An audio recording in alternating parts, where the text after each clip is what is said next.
This episode fueled by Mudwater. Follow the link in the description to get a crazy deal on your first order of mud. I found this channel because of your Monster of the Week video. However, since that video, all of the content has been D&D, despite you saying that Monster of the Week is the best role-playing game. Confused? My name is Michael. I have been absolutely fascinated by tabletop role-playing games for the better part of my life, and I do not bend to the whims of my viewers, Dan.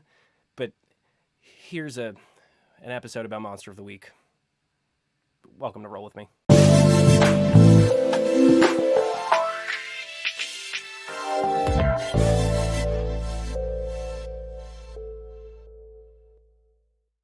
Okay, Dan. Yeah, you got me. I have been working diligently and painstakingly on a new Dungeons & Dragons 5th edition campaign that is live streamed on Twitch every other Monday, called Lights Up, Dice Out. It takes place in a completely original realm, in a completely original world, on a completely original planet that I have spent a lot of hours putting together and preparing. So all of my focus has been very 5th edition D&D centric, even though my most popular video is about why Monster of the Week is the greatest role-playing game of all time. Yeah. Also, there are not a lot of people out there asking good questions about Monster of the Week, which is just a reflection of how many fewer people there are out there playing this game as opposed to games like Dungeons & Dragons or Pathfinder. Monster of the Week is very niche, and there is a lot that can be covered, but not a lot of people are asking for it. But I guess you guys are. So I will do my best. And I guess I do feel a little more comfortable talking about Monster of the Week with some authority. It is the game that I have spent the most time running. I actually have never played Monster of the Week as a hunter. I have only ever been the keeper, and I have run one long-form campaign and many one-shots and short encounters and a lot of instances of Monster of the Week, and I have read the 2 books cover to cover several times, so I feel very comfortable in the world of Monster of the Week, and maybe not like such a complete idiot as I am when I talk about Dungeons & Dragons. So here we go. My Spellslinger has chosen Wall and Earth, giving him a 0 harm, 3 armor barrier when he kicks some ass. This means he would do no damage, but block a bunch of damage. Additionally, I would imagine the wall would fade after he makes it, so I don't see the point in it. The player essentially wants to always have armor for himself and the whole group if they're in a line. Not sure how I feel about it. Part 2. The Mundane's ability, Power of Heart, and Help Out in general. Since the game is a conversation, can the Mundane just constantly interject to help out on every roll, and do they need to do so before or after the roll? Okay. I think you're looking at Monster of the Week the wrong way. It is not Dungeons & Dragons, it is not Pathfinder, this is not a game that is based specifically on numbers and mechanics. This is a game that is based on, like you say, conversation. Monster of the Week is a game of narrative. It's a game of theater of the mind. And so if your Spellslinger has the ability to conjure a wall of earth that has 3 armor, right, and withstands 3 damage at a time, then it only stands to reason, right, if we're trying to be realistic about this in any way, shape, or form, if we have, a literal wizard, a Spellslinger who can manipulate Earth in that way. I mean, think about it this way. The Earth has to come from somewhere. If they are summoning a wall of Earth, that ground has to come from somewhere and go back to somewhere, right? So they're not just making a wall appear out of nowhere and then it just stays there and follows them around. That's certainly not how it would look, not to me as a keeper. For me, it would look like pulling the earth around from the surrounding ground and raising it up into a wall to protect you and ostensibly the rest of your party. It can withstand 3 damage because it has a 3 armor wall. So if you have a large monster that can do more than 3 damage in a hit, they could bust through that wall potentially. And if you can make a wall that just goes in front of you and your party, that is a great thing to do. That is a great mechanic to be able to use if you're being attacked by a monster. The monster's jumping at you, a vampire or whatever is jumping at you, you just conjure a wall and they splat right into the wall. And it gives your party a little bit of time. The rest of the hunters in your group, you now have a little bit of time to come up with a new plan and figure out a new way of attack while that wall then recedes. Or maybe it stays up, doesn't matter. Chances are, if your monster is stupid enough to just say, oh, there's a wall in front of me, guess I'll go home, then why are your hunters fighting this monster to begin with? I mean, like, if your monster's only tactic is walk straight at them and attack, that's not... Don't take it out on your Spellslinger. Your Spellslinger can do whatever they want, and it's magic, and it's great. It's your job as the keeper to figure out kind of how to fuck your party a little bit and work around that magic. But also, it should be super cool, because one of the rules of being the keeper in Monster of the Week is that you are the biggest fan of your hunters. And that's that. You should love when your Spellslinger foils the monster by summoning a wall real quick. And sure, he could keep spamming that, but like, monsters can learn just like people, right? Also, what do you mean you don't see the point in it? Think of the fuckery you can create with the glitches that happen when they fail on that use magic roll. I mean, picture this. Pack of werewolves running at the hunters. And the Spellslinger's like, don't worry, guys. I got this. Steps forward, raises his hand, summons a wall of earth, and rolls a 4. And that wall of earth goes zoop right up behind him and traps him with the pack of werewolves. I mean, just that alone, that's hysterical. Now, as for the mundane bit, yes, the Power of Heart ability that the mundane has allows you to just automatically succeed on a help out roll. You just go to help somebody out, and it's an automatic success, and that's awesome. And yes, technically, with whatever esoteric action economy Monster of the Week possesses, yeah, your mundane character could ostensibly spam help out on every roll. But you have to think of Monster of the Week as a narrative game, as a theater of the mind game. It's not Dungeons and Dragons. So it's not his bonus action that is a cantrip that he can do as a reaction or whatever every turn. It's not like that. There is no initiative order. There's not really an action economy to deal with. Your hunter who's playing the mundane is going to have to, in every scenario, justify how they are going to help out. Chances are, if there is a wizard, your Spellslinger in this party, casting some magic, right? Chances are that mundane is not gonna have the ability to help out. It has to stay grounded. Like, what the fuck is that guy gonna do? He's just a dude, you know? He's just a little fella. And this is where utilizing your hunters in the ways that you need them for your narrative as the keeper becomes an important part of the game.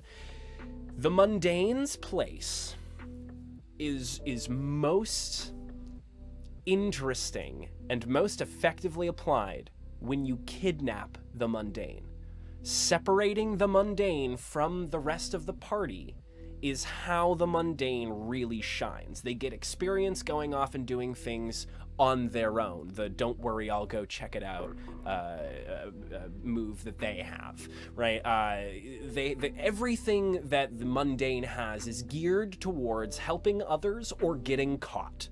They're really good at getting abducted by monsters. Separate them from your party. They can no longer spam help out or Power of Heart. Yeah. Split the party. Oh, okay, this person actually quoted the book. When you take harm, the keeper will tell you what happened and how many points of harm it was. Mark off that number of boxes on your harm track. This leads me to believe that wounds are just a collected amount. However, in the healing portion on the very next page, the wording leads me to believe that wounds are several units, 6 boxes marked. Which interpretation would you say is the correct one? Which do you prefer and why?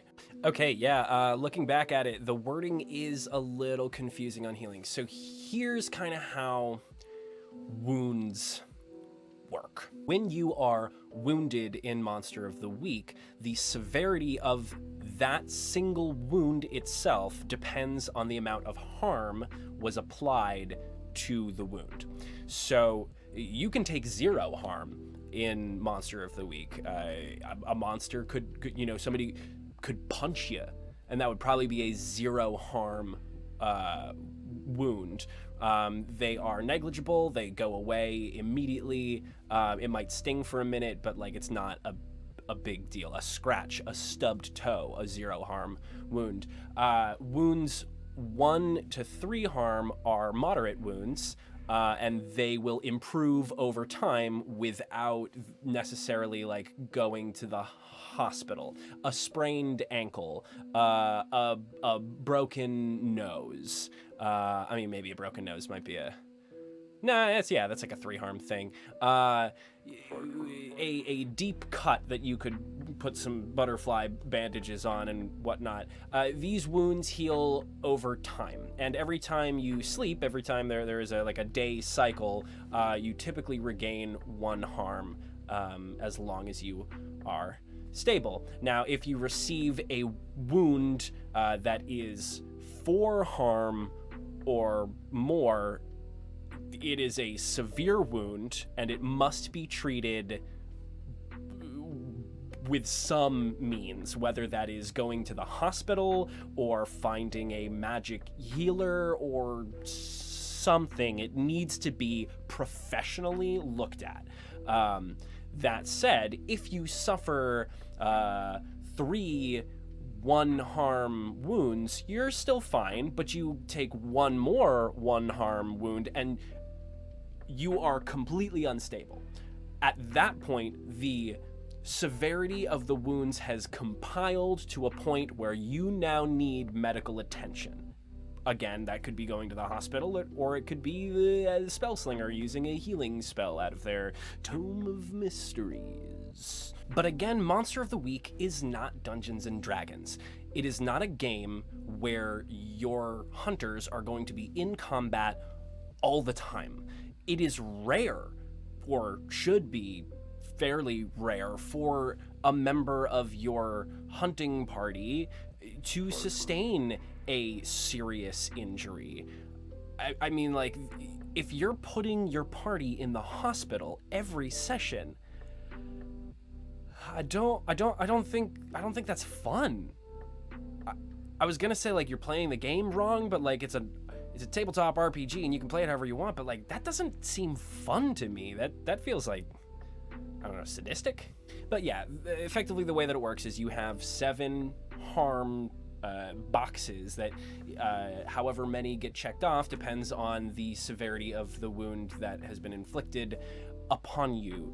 And if you take a bunch of small wounds, you become unstable and have to go to the hospital. And if you take 1 really big wound, you become unstable and have to go to the hospital. It stands to reason, right? Let's say getting hit with a club is 1 harm. It stands to reason that if you're hit once with a club, that hurts. And if you're hit twice with a club, well, that hurts even more. And if you're hit 3 times with a club, then that's a bunch of hits with a club. And then if you get hit another time with it, you got some internal bleeding going on, you got cracked ribs. It's not just punches you in the face and you regenerate, and he punches you in the face and you regenerate. It's not like that. It's not like that. Stop thinking it's not like D&D. There's no it's not like hit points. It's a whole different thing. It's a different thing. You're past 4 harm, you go to the hospital. You're out of the game. You're out for the night. You're out of the session. You're done. You can't be moving around. You're going to continue to take harm, and you're going to continue to worsen, and you could just die. So don't don't take a bunch of harm. Don't try to enter combat all the time, hunters out there.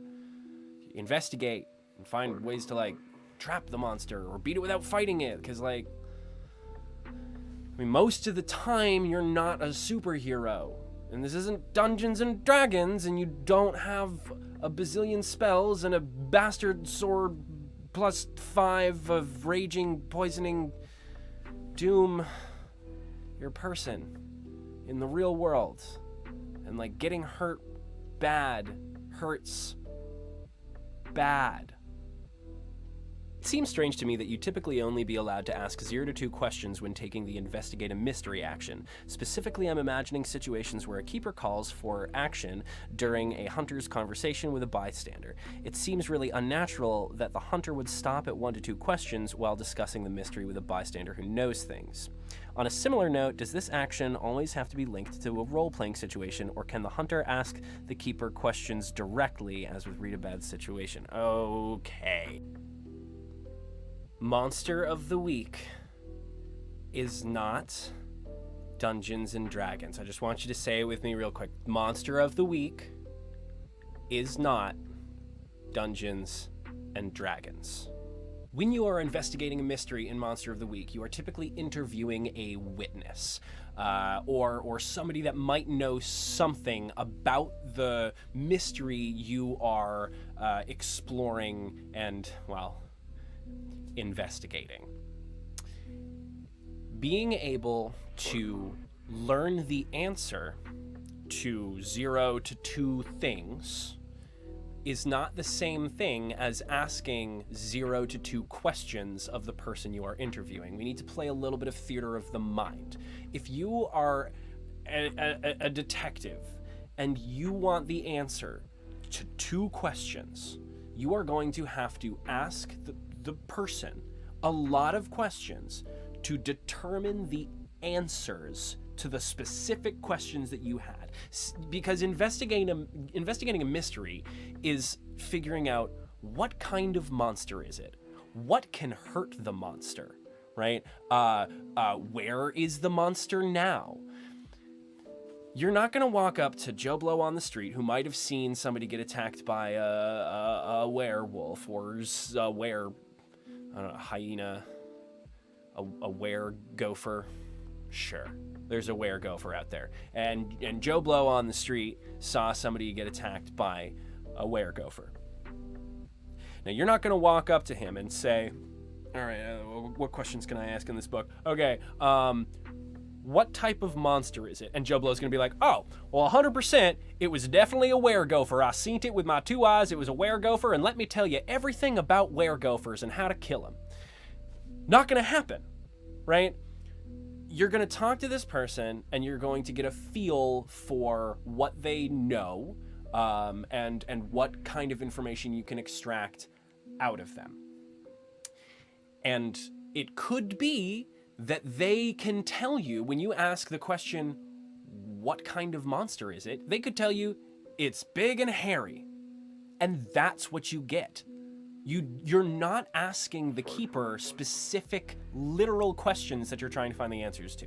You are trying to garner information to help guide you to the conclusions that you need to draw to catch or defeat whatever monster you are investigating.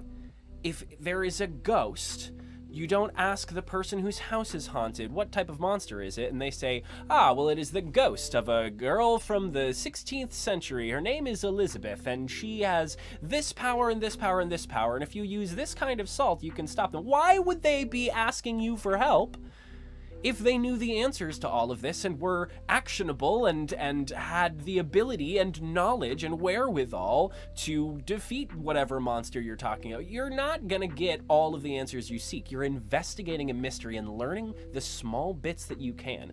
And as a keeper, it's your job to feed little pieces of information that will help your hunters come up with the answers themselves. The joy of Monster of the Week is laying out a mystery. And that mystery is to be solved by the party, not you. If you want to just dump exposition at them, then, like, I don't know, play a D&D module. And hunters, if you want your keeper to just dump exposition at you, then I don't know, like watch a real play podcast. I'm concerned about how fast characters advance. It only takes 5 experience marks to grant an improvement, and since players mark XP every time they fail a roll, end a session, or for character-specific triggers, it seems pretty likely that characters will tend to level once or twice a session. So what does the stock advancement pace of the game look like? Would I need to tweak the mechanics to get the kind of pacing I'm looking for? Is it a simple matter of reframing the story elements, or am I overestimating the impact entirely? Okay, I can see where the confusion might lie, but rest assured your party will not be leveling up twice a session. I mean, don't get me wrong, I have seen a character level up twice in a single session because they failed every roll and nearly got themselves killed and didn't use any luck. If you fail a roll and use luck, you do not mark experience. Also, at the end of a session, you don't necessarily mark experience. At the end of the session, the keeper asks a number of questions, like, did you learn something new about the world? Did you learn something new about one of the hunters? Did you save any lives? Did you conclude the current mystery? If the answer is yes to those questions, then you mark certain points of experience, but chances are you're not going to learn something new about the world, something new about the hunter, and conclude the current mystery in every session. So don't worry about that bit.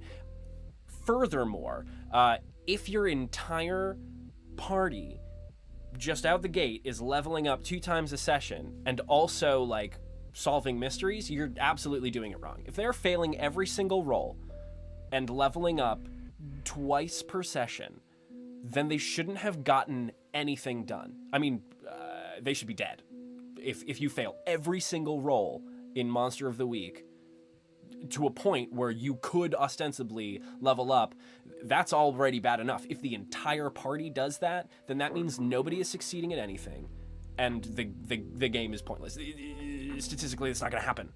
Don't worry, that's just not going to happen. Also, as you level up, the leveling curve kind of flattens out. It is very easy to improve your character or take improvements in the beginning of the game because you're not great at a lot of things. You start out and you are fine at 1 or 2 things, and those are the things you excel at, and that's great. And you fail at other things, or you have a higher propensity to fail at other things. And when you fail, then you mark experience and you learn from it, which means you become better at the things that you fail at. Which I gotta say, I really like that mechanic in Monster of the Week. When you fail, you learn from it, and it makes sense to gain experience. And yeah, when you get those 5 experience, you take an improvement. Now, the more improvements you take, typically, the better you're going to get at things, the lower chance that you're going to fail. Some improvements that you take allow you to make moves without even rolling, so removing the chance of failure entirely. As you level up and as your character gets better and better, it becomes harder to take experience. The Mundane has a very specific one that can become a little overpowered called Don't Worry, I'll Check It Out. I mentioned it earlier in this episode. You gain experience when you go off into a spooky situation on your own. And you can do that whenever you want. As long as there is a spooky situation and it is narratively appropriate, yeah, you could take experience that way, and I suppose you could keep getting better at things. But that's the Mundane, and that's the person who's bad at everything, except getting kidnapped by monsters. Now, I understand that 5th edition is the most widely played role-playing game in the world. Everybody's playing Dungeons and Dragons. It is the pinnacle of popular RPGs. It is the most culturally relevant tabletop role-playing game of all time. And so, of course, it is a lot of people's metric for comparison to games like Monster of the Week. But I just want you to say with me one more time, Monster of the Week is not Dungeons and Dragons. That's it. It's not. I think this whole video can be summed up in that. It's a different game. It has a totally different feel. It is meant to play like a television show, not a it's not really a dice rolling heavy game. You shouldn't be making your hunters roll for everything. I mean, each scene is going to have maybe one roll from each hunter. Maybe one. And then we're going to go to the next scene, right? We could have whole scenes without a single roll. There is so much that can be done in a session or an episode, I like to call them, of Monster of the Week, because I mean it plays like a show, and you can do whatever, and you can explore whatever, and it's not about experience points, and it's not about armor class, and it's not about hit points. It is about getting together with a group of people and solving a mystery and having fun doing it. And it can be spooky and it can be scary, and it's just not D&D. It's just totally different. And if you're not playing Monster of the Week and you're watching this, then go play Monster of the Week. It's so good. It's so good. And if you are playing Monster of the Week and you found any of these answers helpful, good. Keep playing Monster of the Week. Keep doing it, and do it your way. It's the best role-playing game ever. Shit, guys, I think the ghost of Gary Gygax is here. Last time he haunted me, he filled all of my Ethernet ports with some sort of ectoplasmic goo. So I'm gonna sign off for now. Thanks so much for watching. Be sure to like and subscribe and share with your friends and all that fun stuff, and head over to my channel for some cool exclusive content that's going to be coming out. We have Lights Up, Dice Out, a real play D&D campaign DM'd by me that is live every other Monday at twitch.tv/ludopodcast, and also I will be composing and releasing every week until I run out of good ideas some new combat music and encounter soundscapes for you DMs to use in your games. So thanks again.